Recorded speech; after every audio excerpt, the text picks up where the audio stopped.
Flaming Dragon Friday has arrived yet again. We've been crushing the under, and we'll do it again today.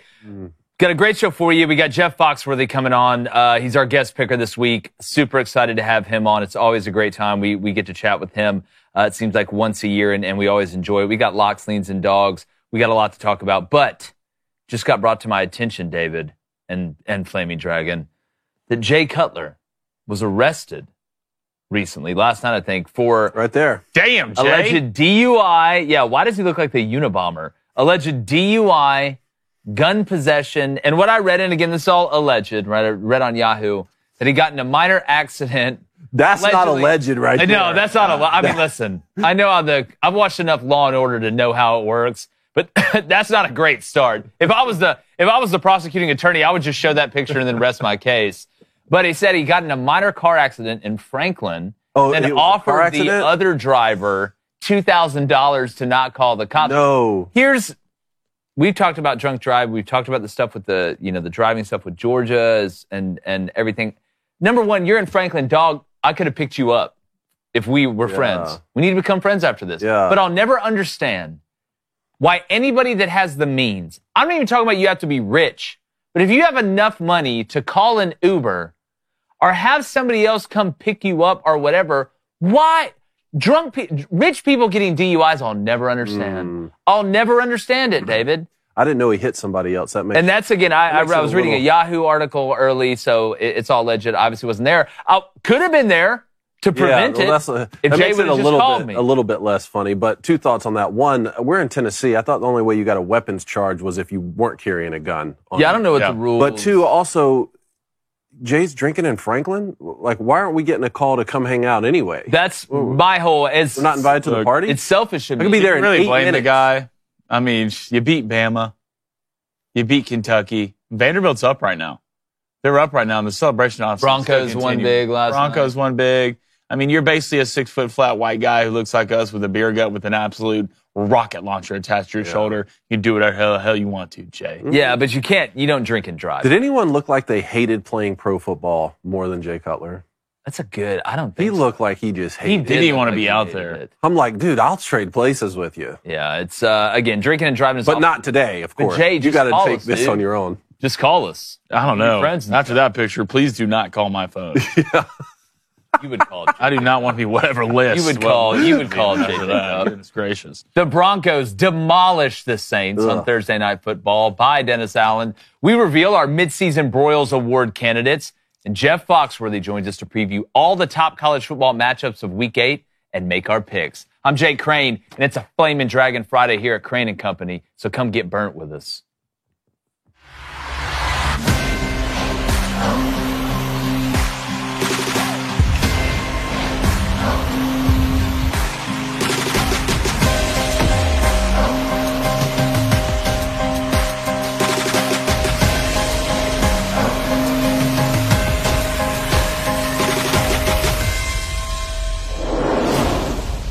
We've seen more parity this year in college football than any time in my recent memory, at least.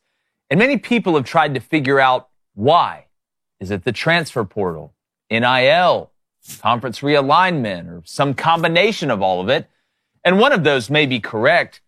But when it comes to why we're seeing some quote-unquote lower-level teams have some big success, like ULM, Vandy, Army, Indiana, Navy, and some others, I do have a theory.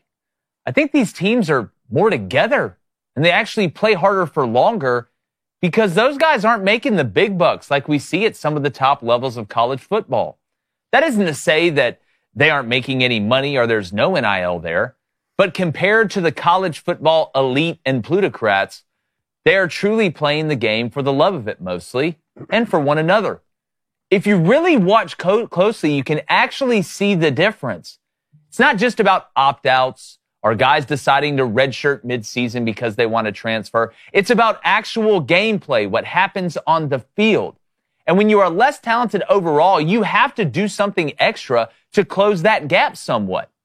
Say what you will, but most people, when they get big money, especially for the first time, it changes them a little bit. Maybe they don't play as hard for as long as they used to. Maybe they don't bring the physicality as much as they used to. And maybe the game becomes more about them than it does about the team. That's not true for every player at every big-time school. I'm not saying that. But I think it's the majority. Sometimes old-fashioned attitudes in this game can make up for you not being the biggest or the fastest. Because after all, football is the ultimate team sport, and you have to move as one big organism. And when the reward is being able to celebrate with your teammates and not just celebrate your bank account, it does mean just a little bit more. I'm going to bring in former Michigan quarterback David Cone, and it's Friday. I'm a dragon. You know who's sitting to my right. Play it. Ding, ding, ding. This is flaming vodka. Lie to your sensei. I mean, y'all been doing really well. I know what's coming. Y'all been doing really Don't well. gas us I know up. what's Don't coming. gas us up. 0.5. 0.5. It's a half. Just one. I knew that was. You don't coming, know man. if for some reason you just landed on this planet, you're watching or listening to the show for the first time. On Flaming Dragon Fridays, we cannot use my brother's government name. We can call him Flaming Dragon, or my personal favorite, Flaming, or the Flamer. Big or Flamer. Whoa, whatever. whoa, you We can't just call me the Flamer. It's Huge the flamer. same. If you call me the it's Flamer, the we're gonna verb open up of a what door. the dragon does. If you want to call me a Flamer, we're going to open up a door you do not want to walk through. Okay, well, okay. Well, This episode will get taken down really quick. Coney, do you think there's some merit to some of these teams, like I mentioned, that may not have had, elite success or success in general in this NIL transfer portal era? Not that the transfer portal doesn't affect, the lower level teams or the teams that may not have the Rolodex that some of these other teams do. Do you think there's a there? Oh, yeah. I mean, you've always had, to a certain extent, kids who wanted to get recruited to big Power 5 schools or something and didn't. And, they take that to heart, play with a chip on their shoulder. But that's been exacerbated now when you have NIL money. You got kids all across the country playing with a chip on their shoulder, playing like they have less to lose than their opponent, playing like they are hungry while other kids are playing like they got fed, right? We've talked about that a couple times. Who was it? Roy Jones Jr.? It might have been a different boxer, but I think it was Roy Jones Jr. who said, man, it gets harder to train early in the morning when you wake up on 3,000 thread count sheets. I think that, and that's one of the things that separates like the truly elite, not just in sports, but the truly, truly elite who are obsessed with success. If you're only obsessed with making money, there's only so many times you'll go into the A gap. Right, once you've already made money. Like, there's only so many times you'll climb into the boxing ring or show up to work first as the CEO once you've already made a lot of money. The people who are truly obsessed with success, money is sort of a secondary thing that happens. It's ancillary. We think about Michael Jordan or Tom Brady or Steve Jobs or some of these guys. So, I don't know. I hope that we're seeing some positive aspects of the craziness of college sports. Hopefully we're seeing another side of that where teams like Vanderbilt can beat the number one team in the country. Mm-hmm. And I want to make sure I don't dislike NIL. I think people should be getting paid for their name, image, and likeness. But whether I think they should be getting paid for that or not, that doesn't change the point of people sometimes change when they get money for the first time, especially if it's significant money. And you highlighted yesterday, David, so eloquently on your Get On My Lawn about the kid from Michigan State who's getting NIL money to help take care of his 5 siblings who, they lost their mom. So there's a lot of positive sides to it. But Flamin' Dragon, when you look across the board, do you think that these guys may have this extra chip on their shoulder? And watching it, I'm telling you, I was talking to an old coaching buddy of mine the other day, and it's kind of where, we were going back and forth on this and agreed. If you do watch it, there's some times where guys have turned it down, man. Like, not the money, but when it comes down to making the play, I think a guy from Vandy right now is going to stick his face in there. Do we know anybody specifically who's turning it down? I know one guy who plays for Alabama, but I'm not going to say his name on here because I don't want to embarrass him, but I've watched him do it over and over and over and over. Malachi Moore? I'm not going to say who. I'll say his name. I know who you're talking about. He said his name. So we're saying Malachi Moore is turning it down because he's made more money. I'm not going to say any individual names. It's not just one person. But when I'm watching it, I do think there's and it's not everybody. I'm not saying everyone, right? That's why I sit here and on the open wanted to make sure that I specified that. Mm-hmm. But I think, you see it with guys making decisions you look at what happened with, allegedly the Tennessee offensive tackle has had his agent tell him, don't go play. You're not 100%. Did he say that? Yeah. There's. Because he was legitimately not 100%. Well, nobody's 100%, but he's like, you're a little bit hurt, don't go play. Like, dude, that in college football, if you're able to play, you need to play. See, that's interesting because when you're talking about college football, there's another unique variable in this, which is more than just NIL, but also a lot of these guys are going to be future NFL players. So how much of it has to do with, hey, let's don't go too crazy this year, especially you're talking. But see, to my point, though, Well, if you're going to do that, why not just opt out? Yeah. Well, we've already seen guys opt out. We've seen it. That's happening. Why does- But to that point, if I'm sitting here worried about my NFL future and I've got to meet this running back from ULM in the hole, and I may be a 4-star recruit that's better than him, I'll be maybe more athletic than him, and a lot of cases that wins out. But are you really going to go in there over and over? Like if I'm playing Army and I'm a guy that is going to be a top 3-round pick in the NFL at outside linebacker or at weak safety, and they're doing nothing but sit there running dive, and keeping it and pulling it. How many times are you gonna go to the well as much as you used to when you were out here trying to hunt and go get it? See, is that more about NIL money or just making it to the NFL? Well, I think it's both. Like, because if you know, and I know we talked about incentives yesterday for certain contracts. And again, getting into that, I don't know who has what when it comes to incentivize. And I don't think it's like a huge effect. I'm not saying guys are just laying down and letting people run past them, but I do think it does affect the gameplay overall and gives an edge to some of these teams that may not have guys making the type money. Because it's a jealousy thing. Yeah. Well, how do you think revolutions happen? Yeah. The farmers and the peasants, they get pissed off and eventually they're going to storm the gates of Versailles, dog. And there's more of them than there are of you. That's one of the things that makes this revenue sharing so complicated. Not just NIL. Like some guys are just getting NIL from corporate brands and third parties and all that. But the actual revenue sharing and the collectives part of this, it makes it so complicated because you could have a team paying a guy $1 million a year right now who also is saying, but in like 8 months, I'm going to be making several $1 million a year in the NFL and not give their all, not decide to go play hurt, even though they may be 95% healthy. Like that's a problem. You know, in a true minor league system or true, you know, I don't know, semi-pro system, the way some other sports have it, you're not like competing with your future self. Like if you're in the minor leagues in baseball, the better you play and the harder you play, the better chance you get up to the majors and then you get paid more and it's all affiliated with one organization, right? This is a really complicated situation where some of these guys are going to be getting paid more to be on the Dallas Cowboys next year, but their school at Clemson or something still paying them $1 million a year, and you're trying to decide if you want to like go and play for a team that already has 3 losses. Yeah, and to what you said about Roy Jones Jr., it's a test on an individual that has had to either struggle to get money or hasn't really had a lot of money or isn't used to it. Then all of a sudden you used to steal sandwiches from the cafeteria to make sure you'd have dinner. Now you're driving around campus in a Lambo. Like that does something to people. Yeah, and we do. I mean, we can say all this about NIL, about the young guys, but at the end of the day, you look at the rankings: Texas, Oregon, Penn State, Ohio State, Georgia, Miami. So still teams with even the guy who's well, I'm not arguing that turning it. I mean, Army's going to win that. I'm talking about I'm just saying in general. Yeah, but again, it's gravity. Texas has most of the best players. That's going to win out most of the time. That's not my argument. My argument isn't that we're going to look up and Northern Illinois is going to be winning the national championship. That's not what I'm saying. Basketball, maybe. Well, that's where it could get really interesting. Basketball. But my thing is the prevalence of these teams that have been underneath that have done this well. Now we're at the halfway through the season point. I'm not talking about who's number 1 in the country. I'm talking about all these teams that are coming up. When you look at the top 25, you're seeing names that you don't normally see. Right? And again, it's not a full-throated, college football's ruined and none of the top teams are going to be good. When you get most of the best players in, regardless of who's getting paid, you're going to win the national championship most likely. That's how it works. Do you think we have more parity now because of NIL or the transfer portal? I think it's overall, I would think the transfer portal more than I think NIL. It's a combination. Because where are you going to transfer? Why are guys hitting the transfer portal? Because I can get paid more money to go other places. So I think it's a combination of it, to me, at least. See, and that's a scenario too where it's like some of these guys could make more at schools to be the backup versus going and starting at smaller schools in a lot of cases.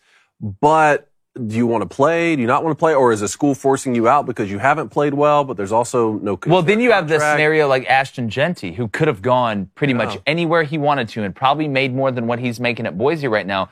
But overall, in the long term, he made a great decision to stay at Boise State. look at what we're talking about now. He could have gone up there and he could have gone somewhere and gone to Georgia and been in a 2-back system with ETN, but he ain't getting 95 carries and putting up these numbers. So I think that's the more rare occasion. It's just such an interesting case study. And this may be an anomalous year. I may be wrong about it. I don't think I am. I don't think my eyes deceive me. And this may be an anomalous year. And we're still going to end up with, a Texas or a Georgia or a Bama or somebody like that, Ohio State, Oregon, winning the national championship. That isn't my argument. It's just that some of these teams that have stuck around for longer now, that were at a lower level or maybe don't have the deep pockets of some of these other places, they do have a little bit of an edge. I just think that's naturally built into a human being. But speaking of that, I'm gonna be betting Army this weekend. You can best believe that. I know we got locks, leans, and dogs coming on here at the end. We got the phone lines opening at 2:45 p.m. Central. It's 1-855-236-3228. But if you want to place a bet,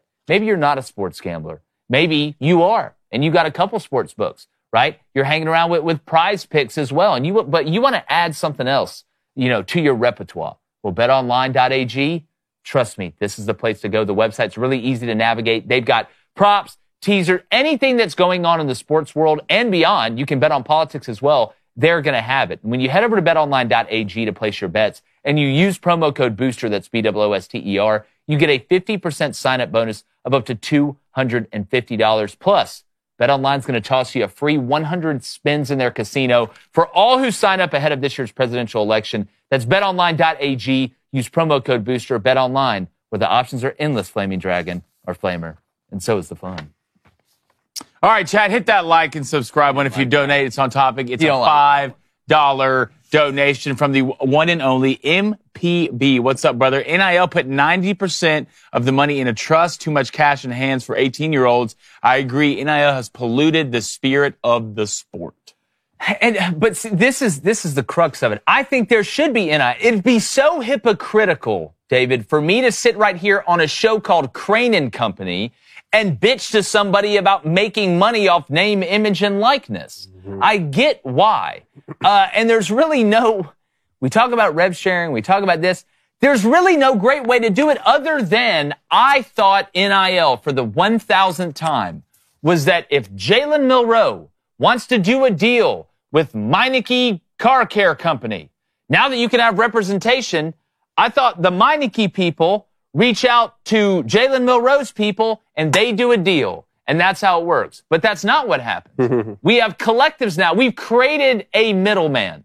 Before, you weren't allowed to pay players, right? So there really wasn't a middleman. But now these collectives have become the middleman. So to me, I think it would be a lot simpler if Johnny's Lollipops wants to sponsor a tight end at San Jose State, then their people hit him. That's the way it works in everywhere else. But they've gotten around that by saying Tennessee, the Volunteers as a brand, wants to pay X player for his name, image, and likeness. But really what you're paying him for is his ability to play football. But if he doesn't play good, then we kind of don't want you here anymore. And that's why the whole thing's a mess. In terms of his comment on withholding guys money in NIL because they're too young to be able to handle it, I just don't, you can't make that happen. You can't manifest that. There's just no way you're going to be able to from I don't know what. If you're smart. NFL players go broke all the time. People who win the lottery at 65 spend it all and go broke a lot of the time. So I understand what he's saying, but there's no way to enforce that. There is no. If you're smart, you put half of it in an IRA right when you get it. Just let that thing sit there until you get done playing. All right, let's go to Mr. Lemoyne. He says, will college players eventually have to sign contracts due to NIL and the transfer portal?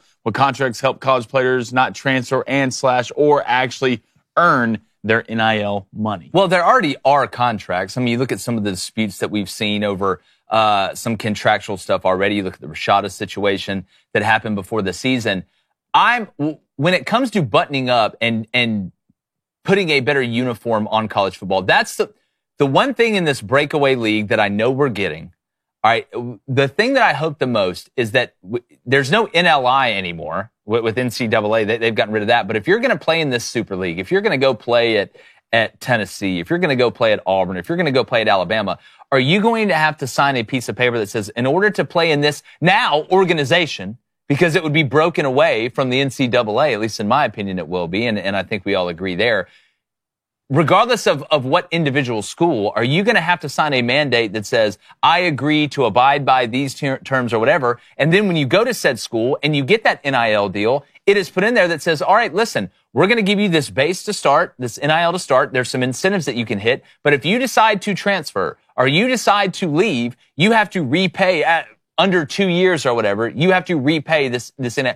I just want it to be buttoned up, David. I just want it to be uniform and not just giving money to guys and saying, here you go, to actually have a contract that makes it like it is in the business world. All right, let's go to the Hawk. He says, do y'all think parity created by NIL will destroy the chance for a future juggernaut team that can win 2 or more national championships? You know, we get this question, it seems like every day, and it goes back to, you know, I don't think, and Flaming and you and David, I think you guys agree with me here. You may not, or we may be split a little bit on the hairs here. I don't know, not saying you can't win 2 national championships in a row, right? Because I still think you can do that. But to me, a dynasty is winning 3 out of 4. That's what I consider a dynasty, kind of like our caller did the other day.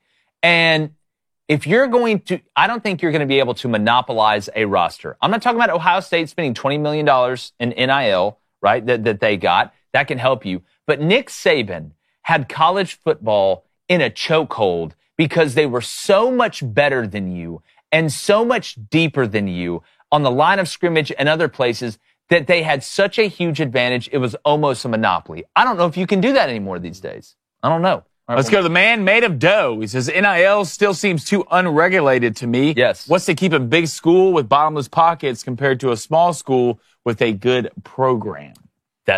Look, at the end of the day, I think money talks, man. I think money talks. But it goes back to how I opened. Sometimes that chip on the shoulder, you get enough of those guys in one building that are looking at the Ohio States, and they're seeing these guys drive Lamborghinis while you're riding a bicycle to go to economics class as a sophomore and eating peanut butter and jelly sandwiches. That does something to an 18 to 22-year-old in general, but especially an 18 to 22-year-old male. All right, David, let's move on here and get to some rapid fire. All right, rapid fire, a lot to get to here. First off, one of the cooler things that's happened this year is you were asked to be a Broyles Award voter. So we need a mid-season top 5 candidate list from you. Okay, so I got 5, and I put them in order, right? I know some people out there have just put out 5. I actually put them in order, but I want to go from 1 to 5 because 5 I think is awesome. If you don't know the Broyles Award, it's you know the coordinator of the year basically, offense, defense. I think even special teams can be included in that. But they, you know, the odds of a special teams guy winning it, you know, would steal my heart. But I don't think it's going to happen. So number 1 on my list right now to win the Broyles Award is Pete Kwiatkowski, the offensive coordinator from Texas. Or excuse me, the defensive coordinator from Texas. I know there's technically a co-defensive coordinator with Nansen, but when you go look on the site, he's the defensive coordinator. The other guy is the co-defensive coordinator. I think he's the one overbearingly calling the shots there. He's number 1, the defensive coordinator from Texas. Number 2 is a guy that we've talked about a lot on here that's done a fantastic job. Andy Kotelnicki, the offensive coordinator from Penn State. What he's done to that offense, making it actually explosive. And obviously with Drew Aller taking another step forward this year, he looks more confident, not just sitting in the pocket and throwing, but moving around. Kotelnicki, he takes shots. It's a fun offense. It's innovative. David, you highlighted Tyler Warren on a trick play they ran against USC. It seemed like they ran every play for him. But I'm really, really excited about Penn State overall. And I think Kotelnicki was one of the best hires this offseason to bring him to Penn State. My third, the reason they're winning, Shannon Dawson, the offensive coordinator at Miami. All right, we've talked a lot about Miami's defense. I like Coach Guidry a lot. They've been struggling in the back end. We're going to see what happens at Louisville. But I think what Shannon Dawson has done, being able to bring in Cam Ward, kind of limit the turnovers that haunted him at Washington State. It's a really, really fun offense to watch. You get Damian Martinez, you got Restrepo, you've got pieces. The offensive line's done really good. And the balance of that offense, I really, really like, and I love the way that he calls plays. He's not afraid to get Cam Ward on the move. He takes advantage of you at every level, and he understands balance. Number 4 to me, all right, I don't know if he's related to R.L. Stein, who wrote Goosebumps, but give me Will Stein, the offensive coordinator at Oregon. Yes, I know you got Dylan Gabriel, but you lost Bo Nix, right? You lost some pieces. You lost Bucky Irving. I know it started out a little bit slow in some spots, but they've really come on. I love the way that how he takes advantage of the short passing game. It's an extension of the run game. It's one of the reasons why his quarterbacks have such a high completion percentage and why these quarterbacks want to go play for him. And I think Oregon's just going to continue to get better offensively. And that was the reason that they beat Ohio State the other night. And then 5th, and my personal favorite, Cody Worley, offensive coordinator at Army. Yeah. Number 1 rushing attack in the country right now. But you say that and you're like, well, it's Army. They don't run your old school triple option, right? This is a new flavor. This isn't Dr. Pepper. It's cherry Dr. Pepper. They got a little throw game in there. They'll mix it up. I've seen them make big plays, take big shots. They're an older group on offense, and I love what I'm seeing. I love the way they attack people, and they don't stop. They pour it on. If he gets a chance to rip your guts out and show it to everybody on TV, I know he's coaching at Army, and he'd probably do it anyway, but they do it. I think they're going to do it again this weekend. So those are my 5.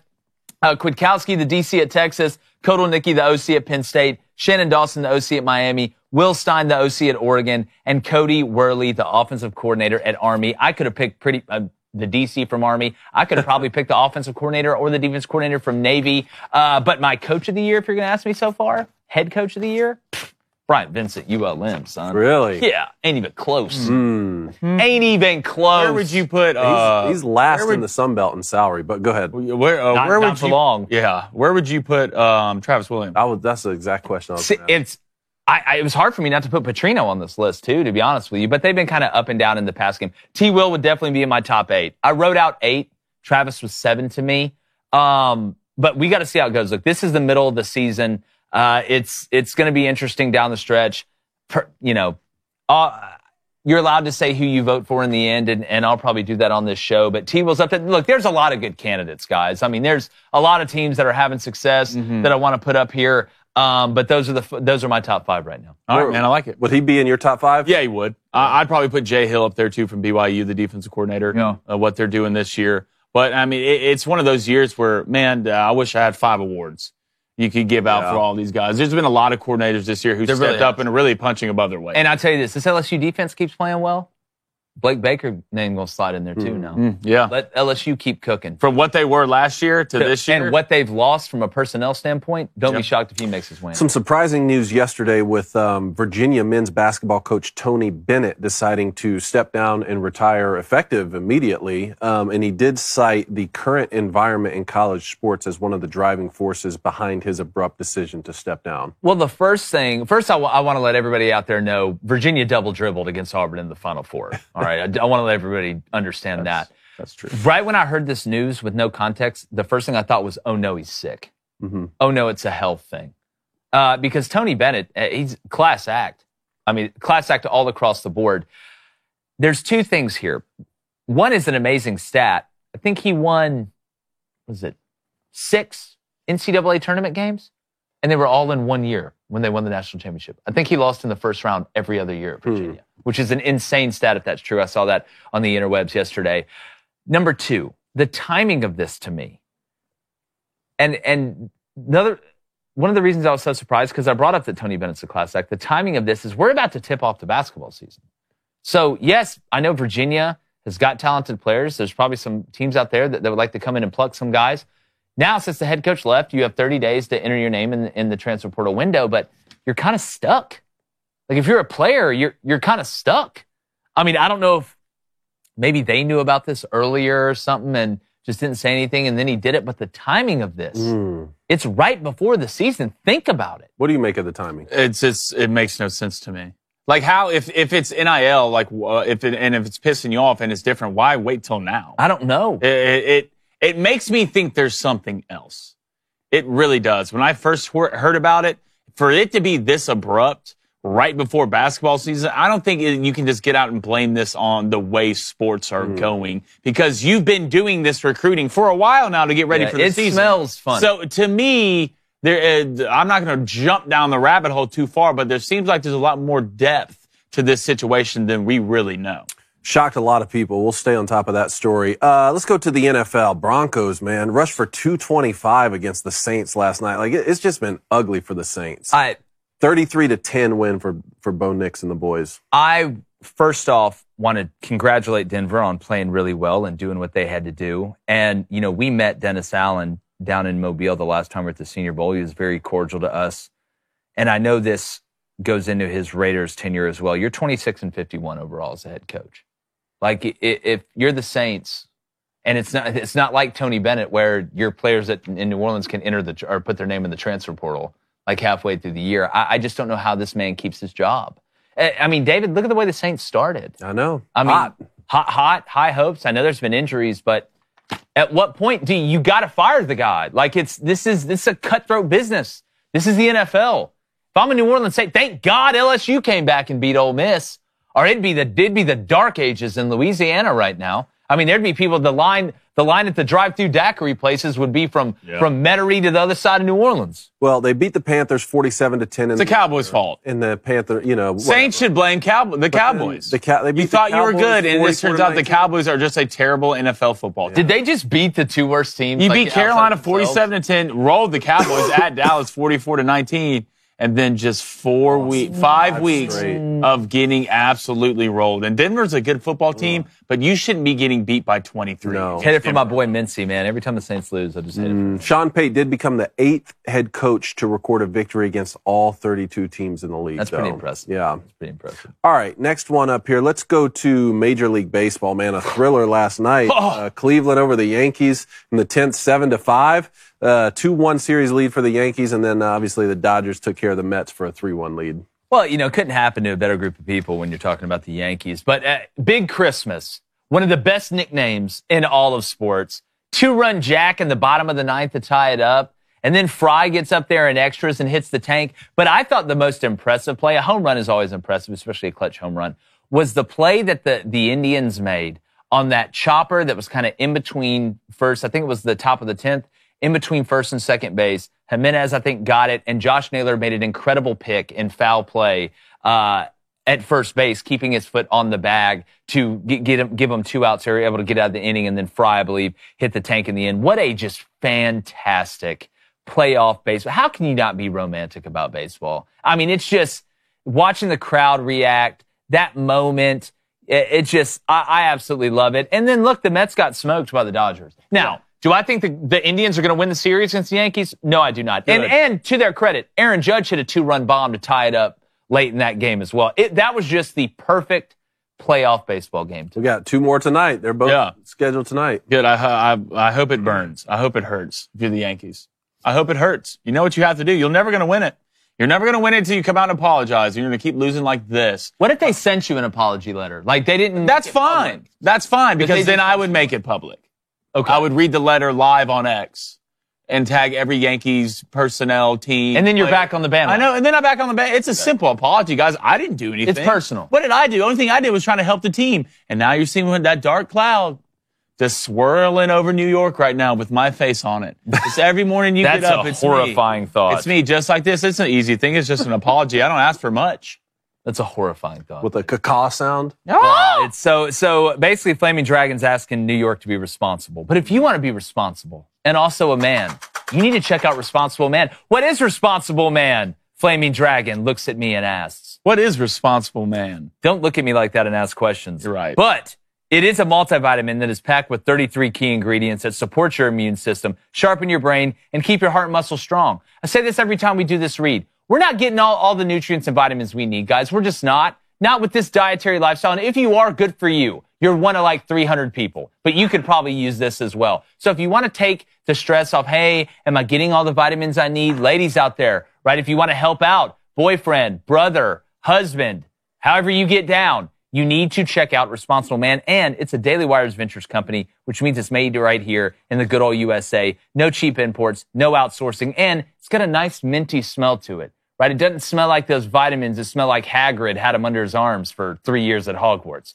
All right? We wouldn't endorse this product if we didn't believe in it or use it. This vitamin is part of my daily routine, just like watching game tape. And right now, you can take advantage of Responsible Man's fall sale and get 50% off your order or just $19.99 for your first order. Head over to ResponsibleMan.com. Use code BOOSTER at checkout. But hurry, this deal won't last long. Remember, gentlemen, a strong America needs strong men, and strong men start with Responsible Man. That's ResponsibleMan.com. Use code BOOSTER for 50% off and be the man your team needs you to be. Do it now. All right. The phone lines, we're going to get to them after our friend Jeff Foxworthy joins us. Let's go ahead and roll that beautiful footage.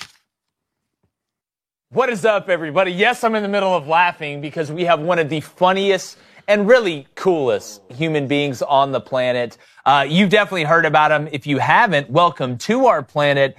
He joins us every year at least once to make some predictions, and he's pretty daggum good at it. Our friend Jeff Foxworthy. Jeff, what is up, man? It's so good to see you. Yes, so good to see you guys too. And well, it's really good to see you and David. Here we go. Blaine, I knew this was coming. Blaine has been talking trash all over my Georgia Bulldogs. So, Jeff, the only thing I'm saying is the truth. Hey, because I'm always watching, even the 50 weeks a year that I'm not here. I'm watching. Okay. Well, Jeff, I mean, people are asking. We get it all the time. Why, the questions right now that we, who really killed JFK, right? Did we go to the moon? And why does Blaine hate Georgia? I don't. Those are the three questions that nobody can answer. I don't hate Georgia. Blaine, you hate him. No, I do not. You hate him. Jeff, and I think we can agree on be a man and own it, okay? If I hated him, I'd tell you. Trust me. I'm a fan of the Yankees and hate them right now. I would tell you. But look, I think me and you both can admit this isn't the Georgia team we're used to seeing in the past couple of years. And you're right about that. Well, okay, can we go a step further? This isn't the college football world we're used to seeing. Yeah. And we talked about that, Jeff. We've talked about that a bunch. And with the, with NIL and the transfer portal and the way the game is changing, conference realignment, we've had multiple guests on this week where we've talked about the same subject. It's almost impossible now to monopolize college football the way that Nick Saban did for a while at Alabama and the way that Kirby was for a little bit before you really got infused with the NIL and the transfer portal. I mean, there's teams that have gone from, the outhouse to the penthouse, from the suburbs to an estate with a pool and a gate. I don't know. Not saying a team can't win it twice in a row, but I don't know if you can put together a team that is much more dominant than every other team. It's kind of like the NFL a little bit. It is. I think it's a lot like the NFL because the way Nick did it and the way Kirby was doing it is you had 4 and 5 star talent stacked like cordwood. Mm-hmm. So somebody goes down, the guy behind him comes in, and you're not missing a lick. Sometimes it's an uptick, and so I think this has been really fun, really exciting for college football, unless you were one of the few dominant programs. Yes. And if you, and what it's done is if you're, a Michigan fan, an Ohio State fan, a Georgia fan, an Alabama fan, it's put your world in turmoil. Because I'm just happy to be in the dominant crowd category right now. Well, you really moved up. It's like you got that arranged marriage for Harbaugh. The days of dynasties are over. And I'm going to say this. When Michigan won the Natty, I texted David immediately, congratulated, said, roll in. Did I not? Yes, you did, sir. I appreciate that. I put that on my wall, actually. I screenshot it. He still talks about it. I said, because I knew that feeling from 2021. But the way Michigan did it, Michigan was so senior heavy last year. And they set themselves up to do it, and they pulled it off. And that was beautiful. But I think that what Michigan did last year is getting harder and harder to do. 100%. Way harder. It's kind of like you're talking about how it's unfortunate for the few that are top. It's kind of like when a dictatorship falls. Like, it's great for 90% of the people. They're great. Oh my God, I can go outside. I don't have to wear that blanket with the eye holes cut out. We can get the same amount of food as everybody. But it does suck for the people that were in charge. I'm sorry, Alabama fans. You're really good at I'm sorry, Alabama fans. Trent Richardson's not going to be your third string running back. Alvin Kamara is transferring out. Yeah. Well, and here's the word fan is short for fanatic. Mm-hmm. So in 2021, I was there that night in Indy when Georgia, for the first time in 43 years, wins a national championship. And I got tears streaking down my face, and I'm going, that's all I wanted. That's all I wanted was one. I wanted to win a Natty. What you find out is that's not true. Once you say win your joke, then you kind of want to win another one. Kind of like the blue comedy joke. It's kind of like Ron White. That's Ron White's joke about seeing breasts. Once you see one, you kind of want to see another. So it's like Bobby Boucher said. I really appreciate what you're showing me right now. I really, really do. It's funny because we were actually talking about this earlier. In 2010, I always tell people, I watched Auburn win a national championship, go undefeated. Cam won the Heisman. And I can always say, I saw that. There's a lot of Auburn fans that hadn't seen that since 1957 or whatever. But now, you eat the filet mignon once, it's hard to go back to a bologna sandwich, you man. Get hungry it's hard again. to go back. Yeah. Hard to go back and sit in code. I have one question. I have one question before we pick these games, because one of our listeners brought up the fact that, Jeff, you went to Georgia Tech. So I'm just wondering, at the end of the year when Georgia plays Georgia Tech, are you in any sort of conundrum at all, or are you just always Bulldogs? No, I grew up, my dad left early in life. So my granddad was a huge influence, and he was a giant Georgia Bulldog fan. I used to listen to Georgia games sitting on his lap, listening to the radio way before they were on TV. So I was always a Georgia fan. But when it came time to go to college, unbelievably, I did not get a football scholarship. What? And a lot of people missed out on 143-pound. The Fox. So, Jeff the Fox Foxworthy. But I had to work in a grocery store, and I had to live at home and commute. I just didn't have any money. And so Tech was 12 miles away, and Georgia was an hour away. And so I ended up going to Tech, but they asked me to take some time off after my third year, and I never went back. You left early. You left early for the draft. Yeah, I left early. You went to the pros. He declared. I left after my junior year. Nice. But I've always been a Georgia fan. I did go to Tech, and I freely admit that. But even when I was going to Tech, I was rooting for Georgia. Nice. Okay. All right. There's no chance. I don't care what year it was. I was never getting into Georgia Trust Tech. the signs. They didn't have to look at my highlight film. Yeah. They looked at my transcript. It's like, I had to stay close. I had to stay close to home and go to Georgia Tech. I'm like, I'm really good at math until you start putting different letters in it, and I'm awful at science. And apparently, if you put it together, that's engineering. Why can't your English class be your English class? Yeah. Your math class be your math class? It could be that. It could be that simple. Right? Could be that simple. All right, 5 big games this weekend. Huge slate. Why don't we start with Tennessee hosting Alabama? You first, Jake. Who wins? This game, I've gone back and forth. I'm trying to see how it's going to play out in my head.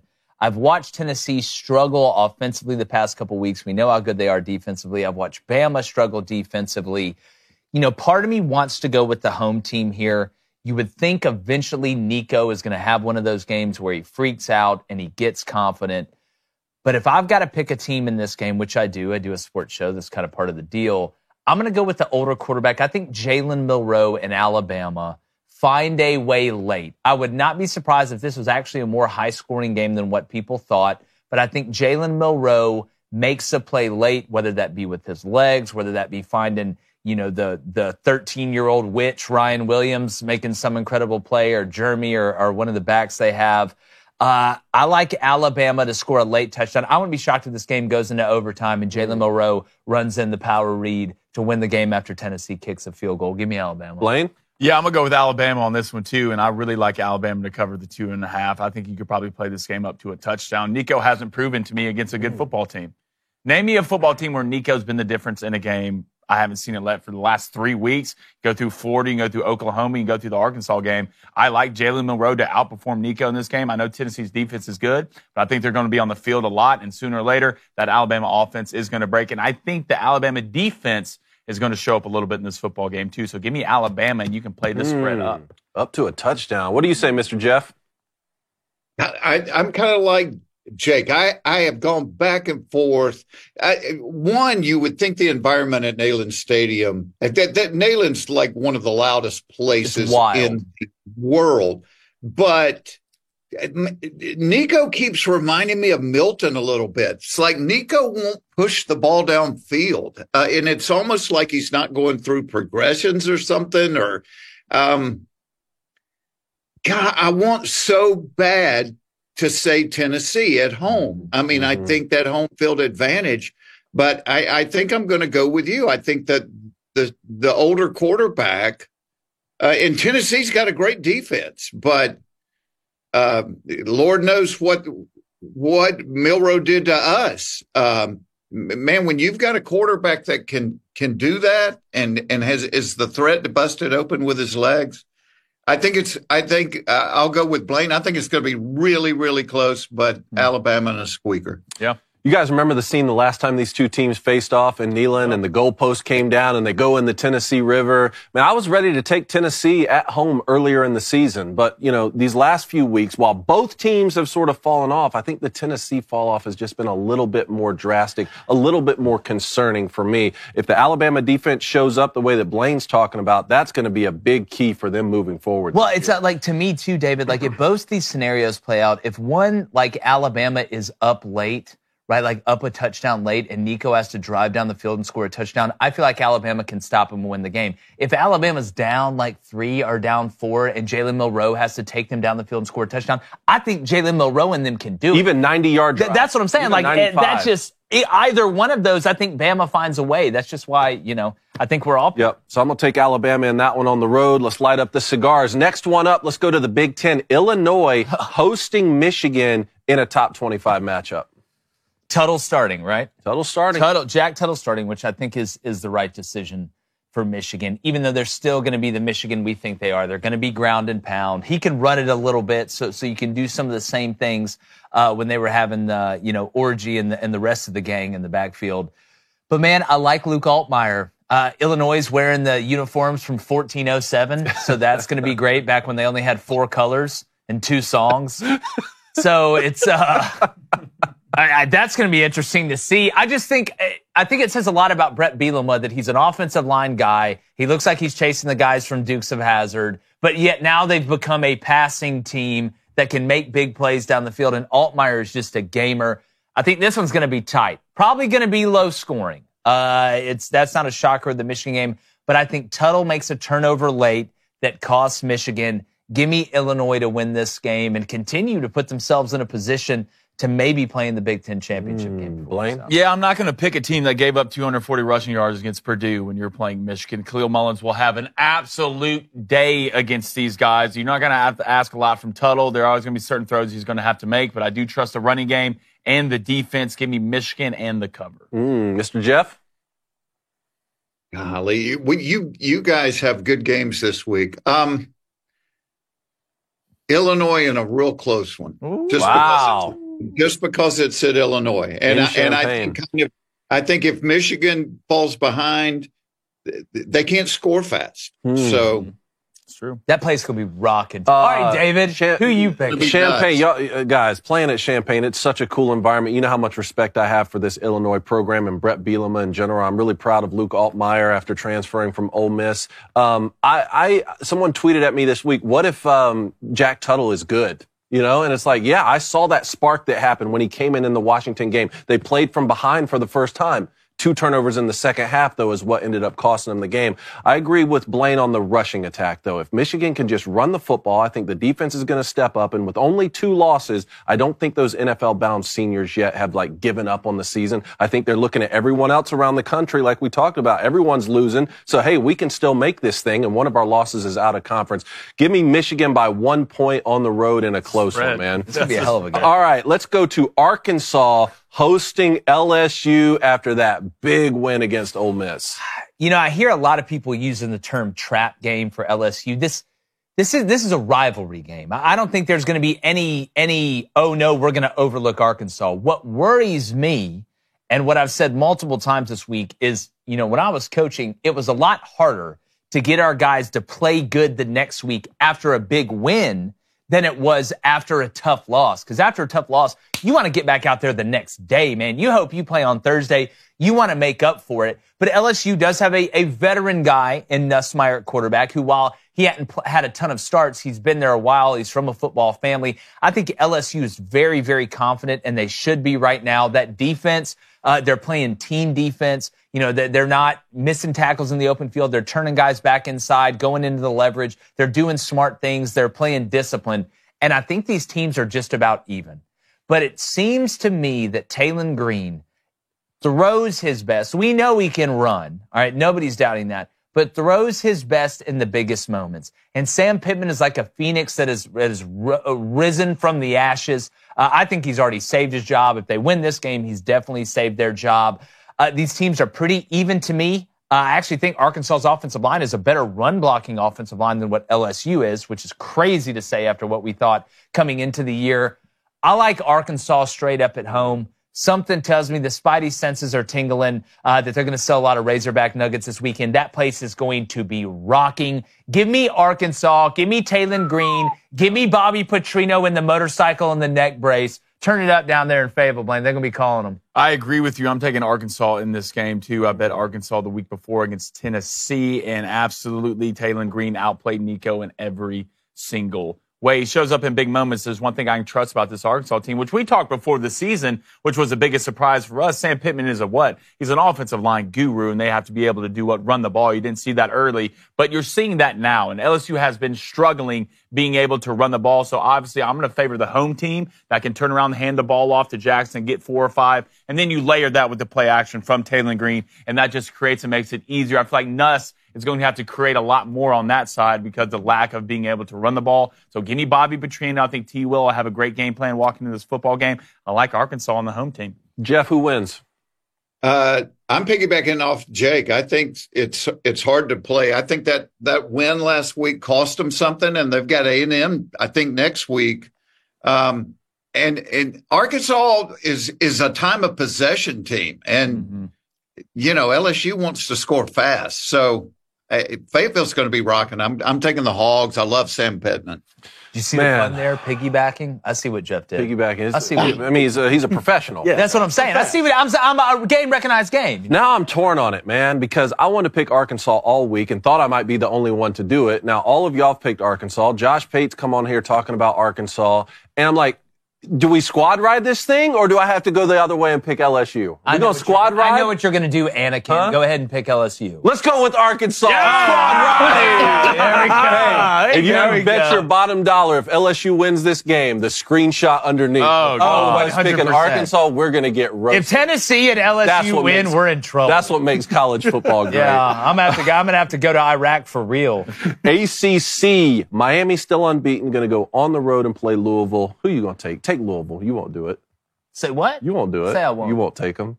Probably not. You won't take them.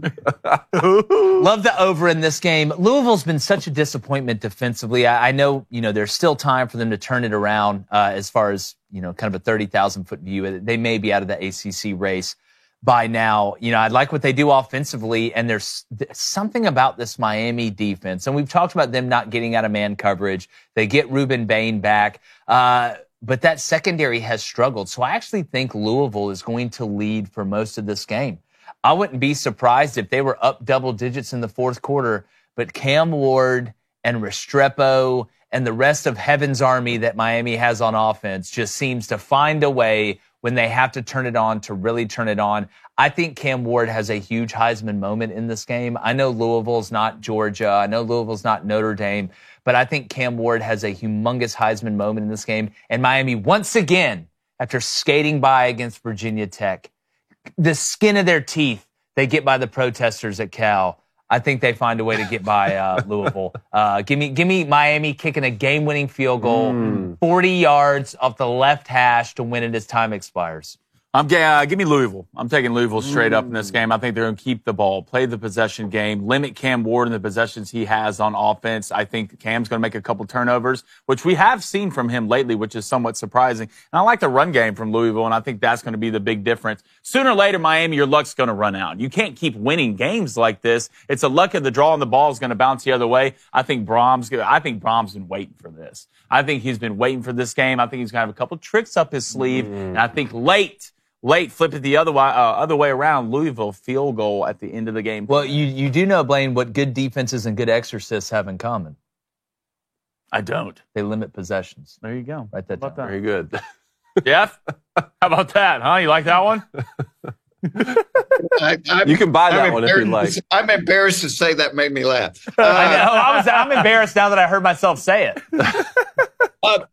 Blaine changed my mind. I'm riding with Blaine. Come on, wow. Yeah, because Miami reminds me of TCU 2022. That's a good comp.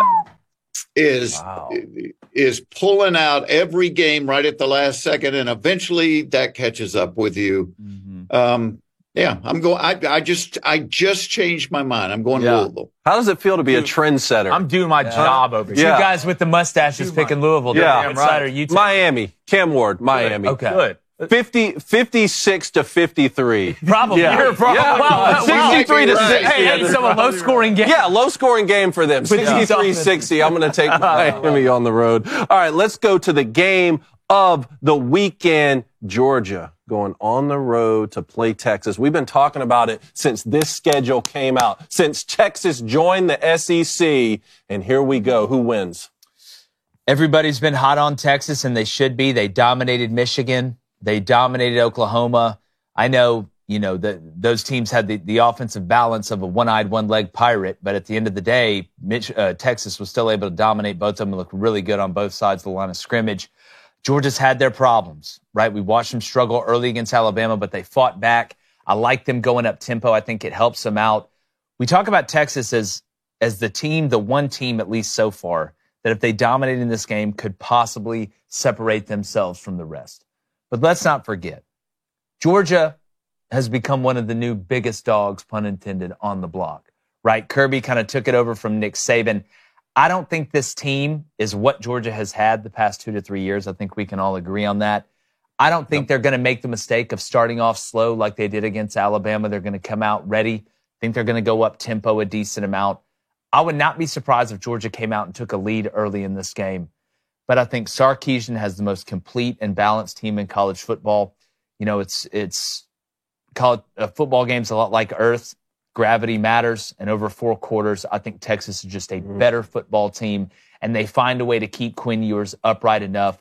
Give me Texas by a touchdown. Woo! All right. The more you look at this game, the more you got to like Texas. They check every box from quarterback to offensive line to receiver to D-line, the back end. And what's one thing you should be able to trust about Georgia that you can't trust this year is, one, they haven't been getting to the quarterback that well, and that's a huge way you have to beat Texas is get to Quinn Ewers. But sooner or later, Kirby Smart's going to pull one out that no one expects him to win. I'm picking Georgia to win. Oh, wow. I think Carson Beck has a big moment, and I think ETN is going to have a little bit of success on the ground we're not seeing from Georgia, and I do think they come out up-tempo. Give me the Bulldogs, Jeff. Don't hate them that much, do I? Hey, Blaine, you and I are going over and egging Jake's house. Yes, I know where he lives. Just like that, you totally redeem yourself. Let's go. Yes, totally redeemed yourself. I'm with David that when the schedule came out, I thought, man, this is 3D chess between Sark and Kirby. You got your offensive genius, your defensive genius. Georgia has not been what we have been in the past. A lot of that, in the first game of the year, Michael Williams gets hurt. I mean, that definitely did not help our pass rush. But I think you're going to see Nate Frazier play more this week. Nate Frazier is electric. And Kirby loves everybody picking Texas. I will tell you that. Yeah. He loves that. And Georgia actually responds better when everybody on the planet thinks they're going to lose. So give me always, but give me my dogs. Let's go. Let's go. I took my son to his first college football game this year. I'm proud of that. And some of the things that Steve Sarkisian and that Longhorns team did in front of my young son's face should be illegal. Okay. It really should. I think they're that good. I think they're the best team in the country. The way they beat Oklahoma in Red River sort of solidified that for me.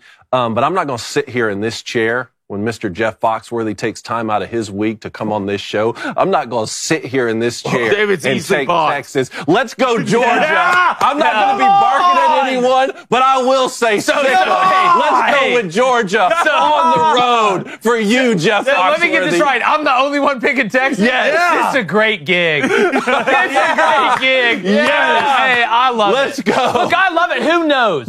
Who knows in this year of college football exactly what you think is going to happen? The exact opposite happens. So Georgia probably win by 40. That's probably what will happen. But how fun, man. How fun. Oh, it's great. That you don't know what's going to happen. You know that you don't know that Alabama's going 12-0 and winning another natty. It's beautiful, Jeff. It is fun. And it's perfect because it's the first year of the 12-team playoff as well. And I'm looking around. We make it. Yeah, you may get one of those first 4 seeds in a bye. BYU might win it. Yeah, hell, they're going to ride their bikes up there and win it. Yeah. I mean, that's exactly what they'll do. But, Jeff, please, I know you're always busy as heck, man. Tell everybody what you've got going on. I know it's a full year deal for you. Yeah, it's, people say, are you on tour? And I said, well, tour implies that it stops at some point. So I've been on tour since 1984. No, I kind of rearranged my year this year. First time ever where I made it real heavy in the winter and the spring and the first part of the summer because I wanted to enjoy my grandkids, football season, and bow hunting season. Yes. So I was sitting in a tree last night with a bow and arrow, and so that's what I'm going to be doing after football Saturday. Man, that's awesome. I was actually sitting in my chair with a bow and arrow yesterday, but for a totally different reason. Jeff, you're the best, man. We love having you on. Thanks so much for coming on. I know everybody knows where to find you and find your stuff. It's always so hilarious. I go back and I watch the new stuff and then watch the old stuff. It's so great. But just thanks for being so gracious with your time.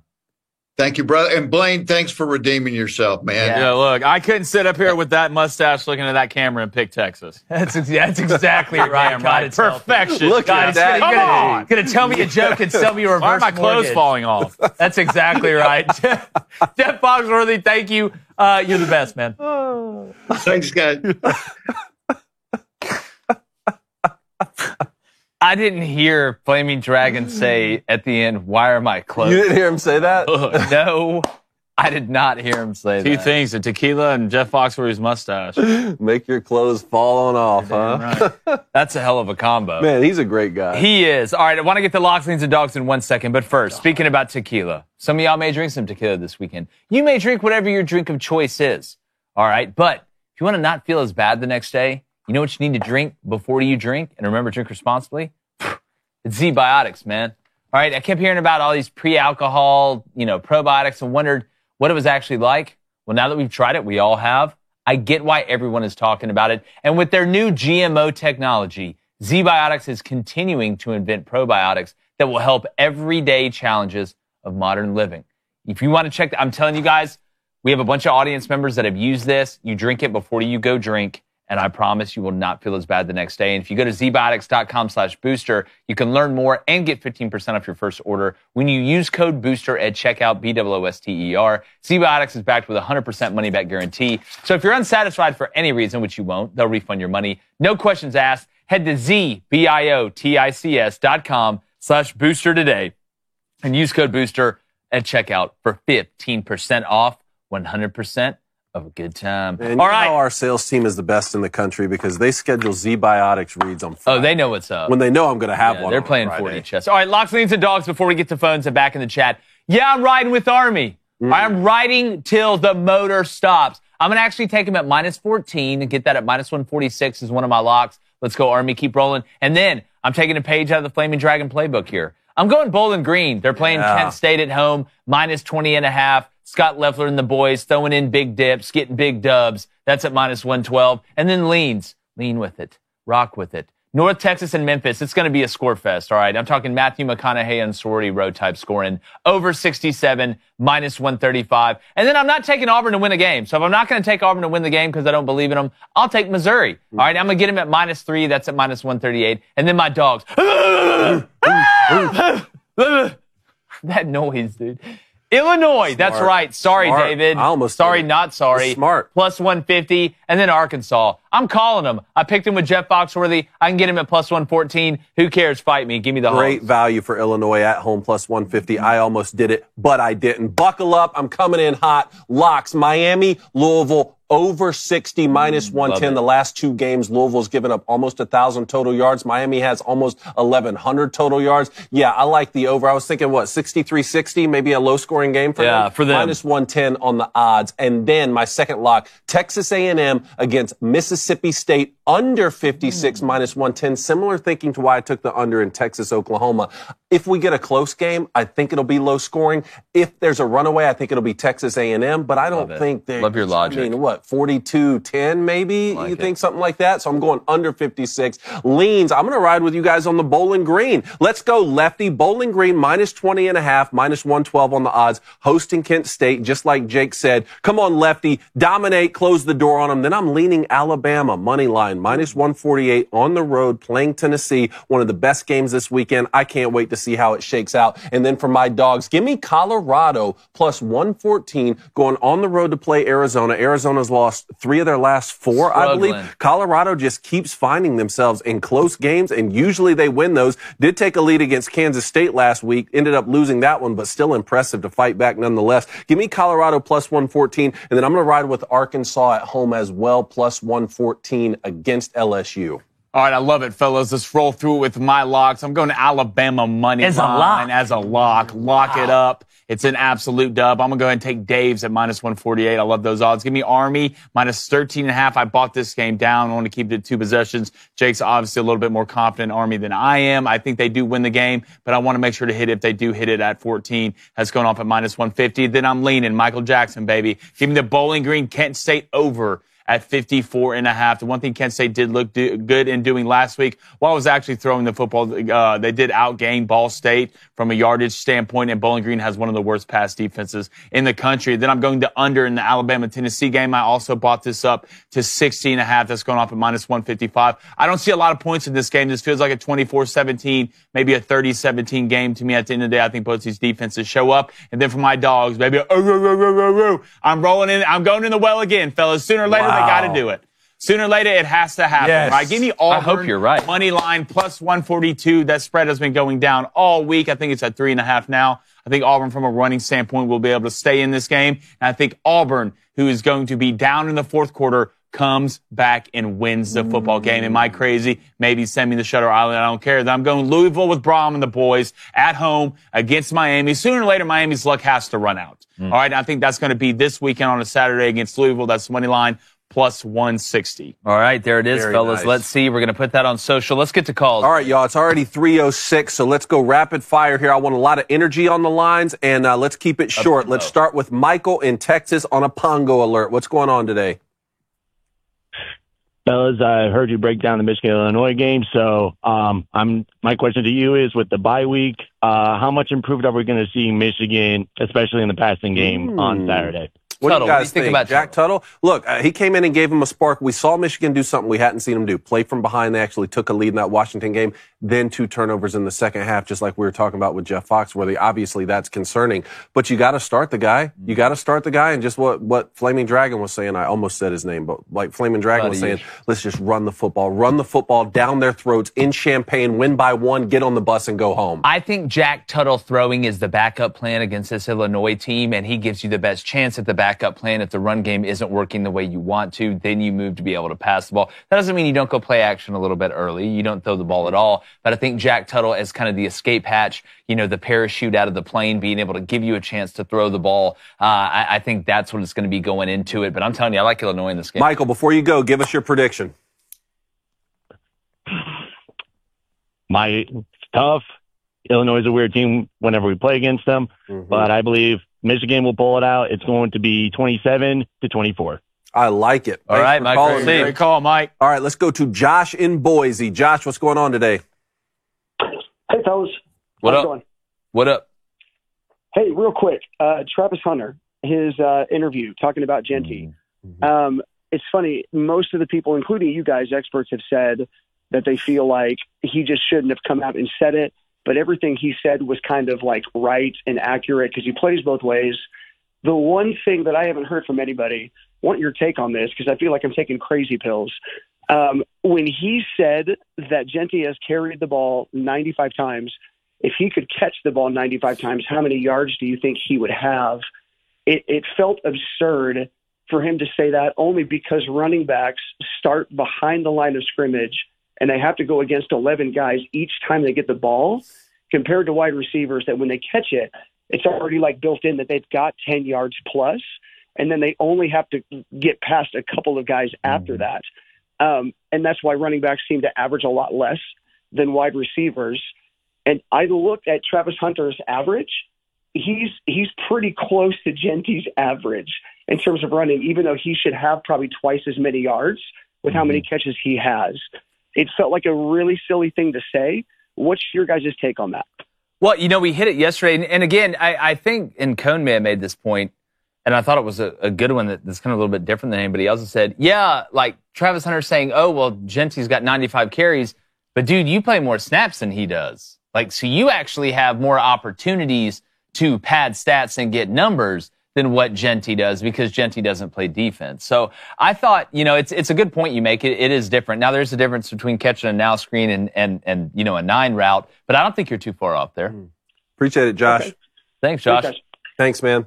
All right, let's go to Devil Doc in Indiana. Devil Doc, what's going on? What up, Doc? Guys? How you doing? Doing good, man. Long time no talk. You're right. It's been a couple weeks. So I have a quick trivia question, and it kind of bleeds into my quick question. Go ahead. If the season ended today, and I know it is what it is because it's not over, but if it ended today, who would the two teams be playing in the SEC championship game? Well, if the season ended today, I don't know if there would be an SEC championship game because that meant the asteroid hit. I think that's the only way the season's stopping now. But for what's in gigs, I mean, it would have to be. Well, Texas is the only undefeated. Would it be Texas and? It'd be Texas. Texas and Vandy. No. It'd be Texas and LSU, right? Would it be Texas and LSU? LSU's unbeaten in SEC play. Is Vandy unbeaten in SEC play? If I looked at it right, and I may have looked at it wrong, if I looked at it right, it'd be Texas and Texas A&M. A&M's undefeated too, in conference play. Yeah. I know they have 35 different tiebreakers, but I tell you, it would be nuts if it ended now, but you know how crazy this is about to get in the next 4 to 5 weeks, Devil Doc. Yeah, Vandy lost to Missouri. That's right. Exactly, and that's kind of my point because with the games, like I said a couple weeks ago with my hot take on Georgia, Georgia's got some really big games, Alabama, like all these top-tier teams in the SEC have the meat of their schedules coming up in the next couple weeks. So my question is, does my alumni, my alma mater, do they have a chance to make it to the playoffs? It's Navy if they beat Notre Dame, because that's the only team I see on the schedule where they might have an issue. And I'm not really sure how that's going to go because the Army-Navy game is post when they would pick the teams, if I'm right. So how would that work up? Would you put a one-loss Army or one-loss Navy team if they do say, hey, the winner of this will get in as an automatic bid or whatever they say? Do you see a one-loss, let's say Navy wins, do you see a one-loss Army team making it into the playoff over a 2 or 3 loss SEC team, considering there's so much carnage in the SEC?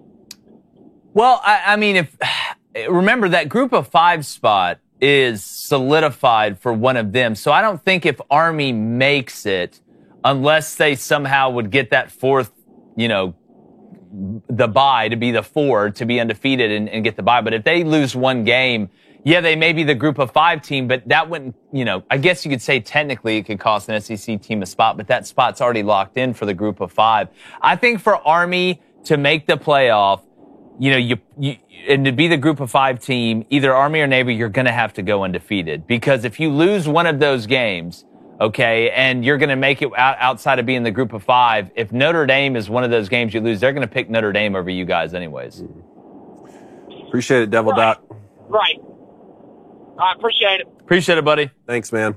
All right, let's go to Austin in Alabama. Austin, what's up? I traveled 2,500 miles to see the Ducks beat the Buckeyes. Hey, yeah, man. How was it? I know it had to be electric, dude. What a game. What a finish for you. It was an electric. I got to meet Josh Pate, got to storm the field. All them Buckeye fans saying OHIO on the plane out there. They didn't say garbage coming back home. They got I bet they did. That corner for Ohio State should have went to the draft early. He was getting dogged on by Stewart and Tez. And that defensive front, what defensive front? They didn't even touch Gabriel. Yeah. Was that your first Oregon game you went to, Austin? Yes, first Oregon game. Oh, my God. I don't know if it'll ever get better. I don't know if you can go back. Go to another one. I don't think you can go back. Denzel Burke lost a lot of money in that game. He did. He got cooked. A lot he got of money absolutely in that game. Hey, Austin, you've been to SEC games. We talked with Pate about this. How loud was it compared to what you've heard before?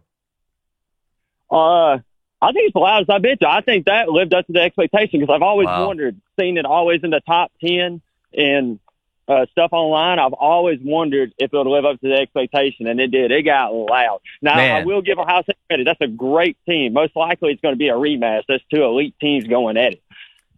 Man, I'm just glad you got to see that, dude. I'm so excited for you, and I picked Oregon. But, man, again, I don't know if you can ever go back, dog. It may be a one-hitter quitter. Well, hey, what are your thoughts on the Dan Lanning 12th man on the field? When it happened, I didn't know it happened. I was freaking out like they're about to walk down here and go kick a field goal.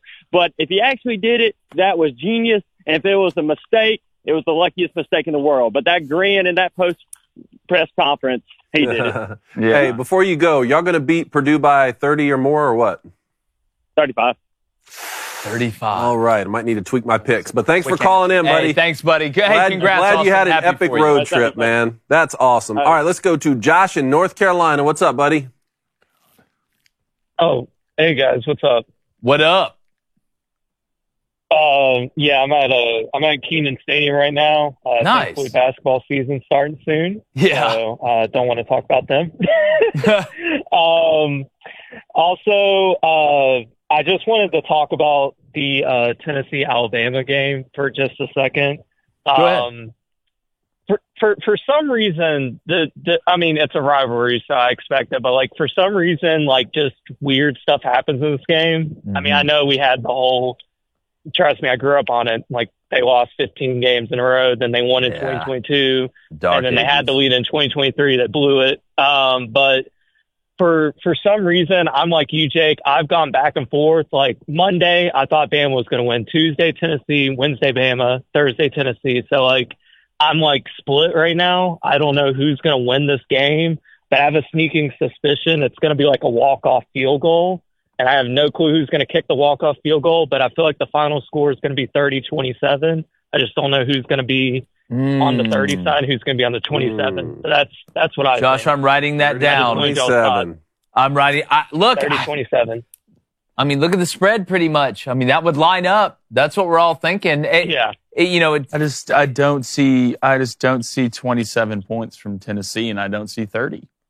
What's the over-under right now? 56.5. I mean, that's like exactly right on. Like where are we seeing these points come from? Well, it's again, you look at Alabama's defense, and I know Tennessee's kind of the way they've been operating on offense is kind of perfect for what Alabama needs to have happen. But I think Tennessee can score some points, and I think Jalen Milroe and them will find a way to score some points.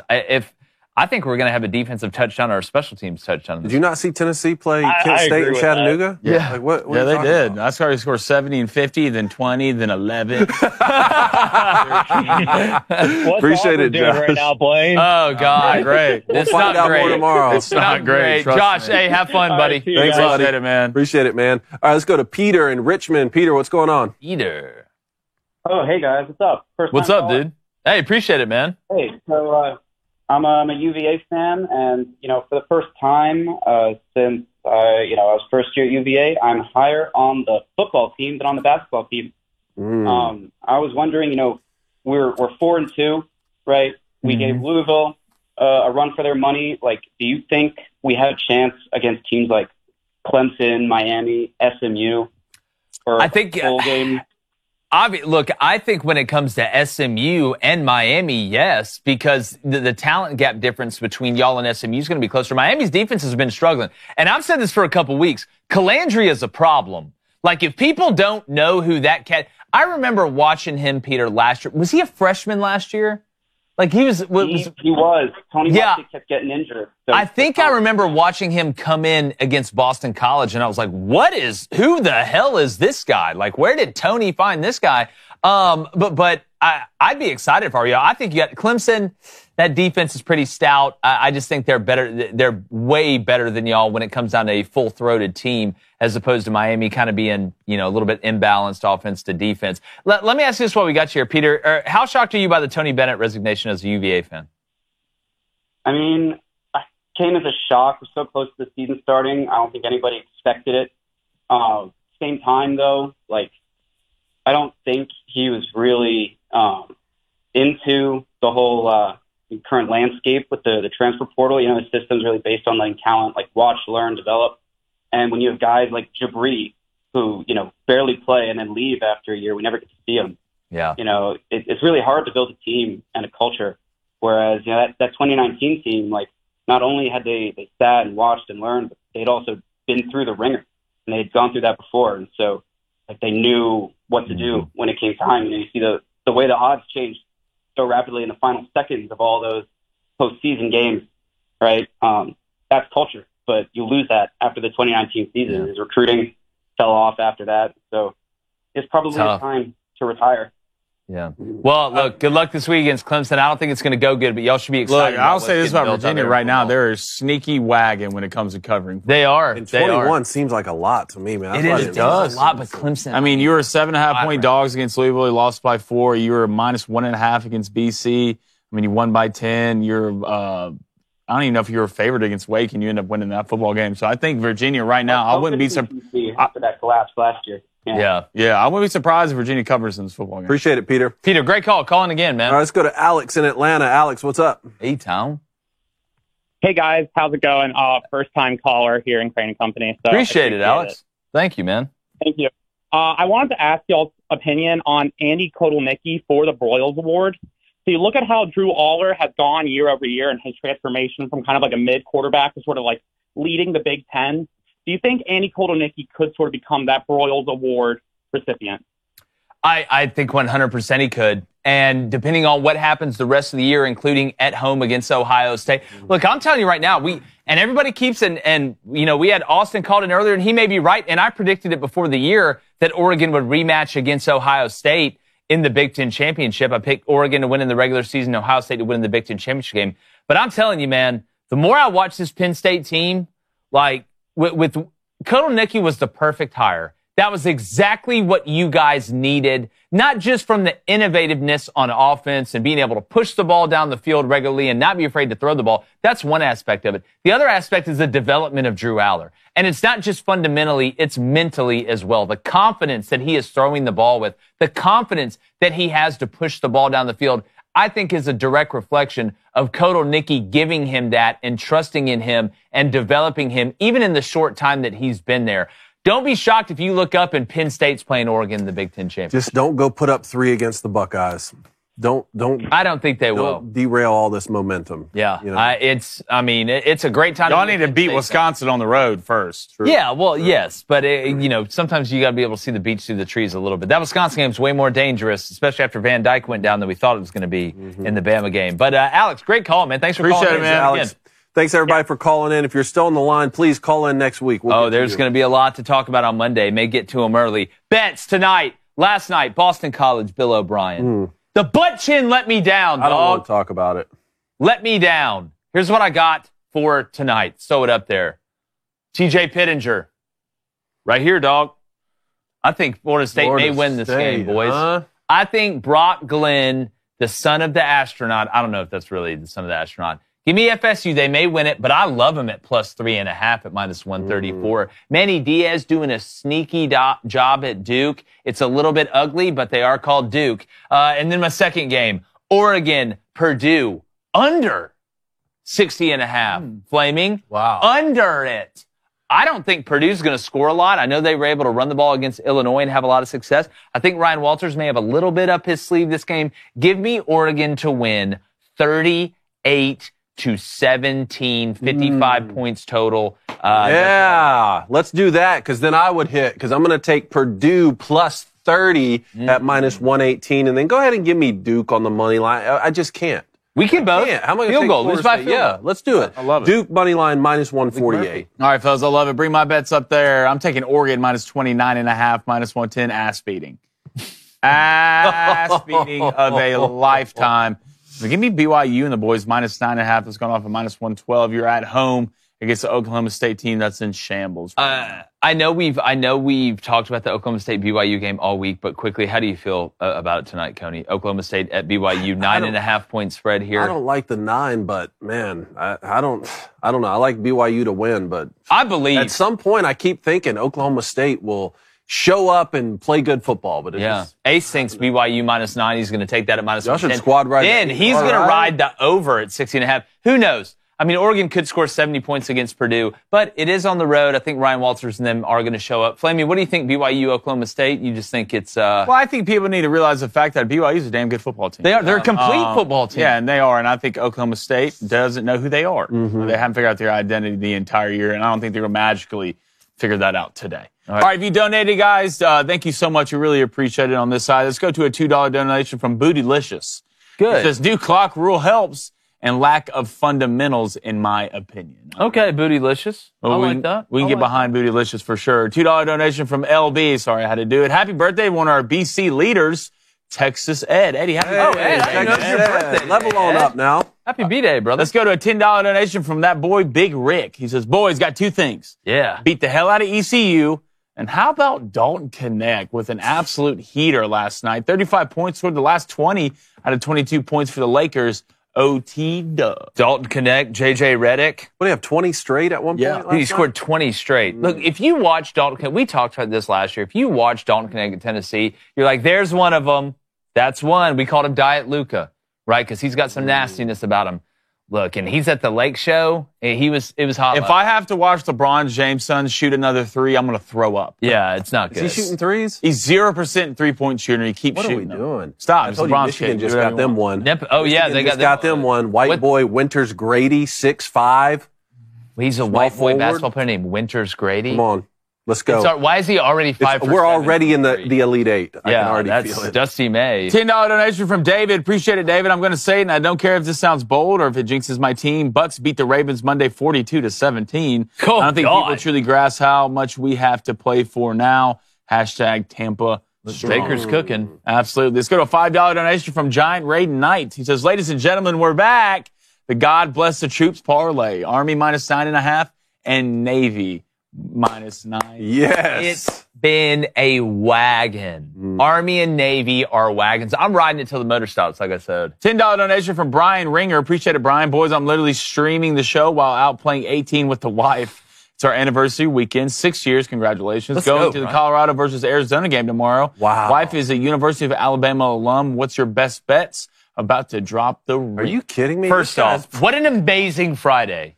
You're out there playing golf. Listening to Craning Company. Listening to Craning Company. You're going to the Colorado-Arizona game tomorrow. I'm telling you right now, you just heard the Service Academy parlay. You've seen our locks, leans, and dogs here that we put up. Take Army, pound Army. And then I tell you what, the more I think about it, you're over in the Louisville-Miami game. I think it's a fantastic bet. And the over you took for Bowling Green and Kent State, I think. I mean, Kent State's been putting up some points. Yeah, happy anniversary, brother. And happy anniversary. Congrats. $5 donation from our boy, Steve. Great news. The action figures for all three of you have been shipped. I expect them to arrive early next week. Steve, I cannot wait. I cannot wait. $5 donation from Hunter O'Neill. Appreciate it. Hunter, boys, won $5K off of $1K last weekend betting on the Army pregame and live, going to 5X that tomorrow. Put Daly in the Heisman race call. Call me crazy. Hey, I know you like my Cody Worley pick here in the Broyles Award, too. $5 donation from our boy Keegs. Boys, my prize picks for the weekend, and I'll roll with whatever y'all say. Also, happy 7-0 day. Hashtag go Keegs. Let's go, baby. We're going to put out our prize picks this weekend. $2 donation from Cole Mingo. Appreciate it, Cole. Let's go Jackrabbits. NDSU Dynasty died. Hashtag ears up. Let's go. We called it. You asked me who we picked. We rode with South Dakota State because you called in, Cole. $2 donation from Tyrese. Appreciate it, Ty. Reporting live from Austin. Can confirm, not a college football town. You want to hear something crazy? I've never been. We lived in Fort Worth when my pops coached at TCU. I've never been to Austin, Texas. Yeah, I haven't been there either. Never been. $20 donation from RJ. Appreciate it, RJ. Jake, to win a national championship with this Auburn team, you get Bo Nix at quarterback. You either have to beat 2012 Alabama BCS, our 2014 Ohio State team, and Flaming Dragon. How about Chris Peterson as coach at Florida State or Florida? Would he want to get back in it, Chris Peterson? I know there's a medical, situation, I think, with one of his children, and I don't know if he wants to get back in. I know there's a lot of people that would hire him. He does a damn good job. Who would I rather play? Bama or Ohio State? Let's see, 2012 Bama, BCS, they were cooking. Yeah, give me Ohio State. Yeah, I'm playing. I don't want Ohio State, Prime Bama. You have to ask me. I You don't have want to that. ask me twice. All right, if you donated today, guys, I really appreciate it. We have another one. $2 donation from JT Burbank. Auburn versus Mizzou. We bet in the over. The over. What's it at? Do we know? 50. I think it was at 54. Somewhere in that range. I like the over there. No, nothing whatsoever. I just gotta hate betting just Auburn anything. It's just because I just know because I've been baptized in the waddles. All right, the poll today was, will the over hit on Flaming Dragon Friday? I have to recuse myself. I saw it, my screen refreshed on accident. So sorry. Hey, I appreciate but you go ahead. See how close you can get. Will the over hit? I think they believe in us. Mm-hmm. You think they believe in us? I don't know if they do today. Oh, Maybe you don't? not. They believe 64%? Yes, 54%. Oh, it's close. 46%. All right. We appreciate everybody hopping on. Shout out. We're going to play that. Oh, yeah, play the graphic. I'm sorry. Yeah. Damn.